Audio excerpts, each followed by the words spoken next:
وبنقول ان هي القناة الوحيدة اللي بتنقل الحقائق من الشارع المصري حقيقة، قناة الجزيرة.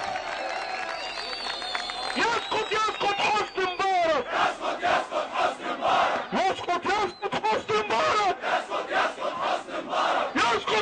حسني مبارك، يسقط يسقط حسني مبارك، يسقط يسقط حسني مبارك، يسقط يسقط حسني مبارك، يسقط يسقط حسني مبارك،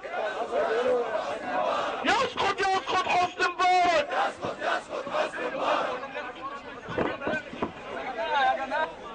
احنا هنلف يا شباب وهنرجع لميدان الشغل.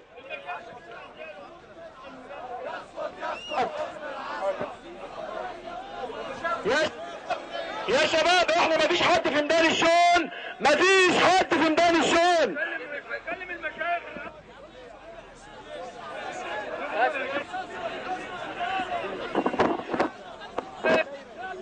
يا مبارك صحي النوم، النهارده اخر يوم. يا مبارك صحي النوم، النهارده اخر يوم. النهارده اخر يوم. تعلم معايا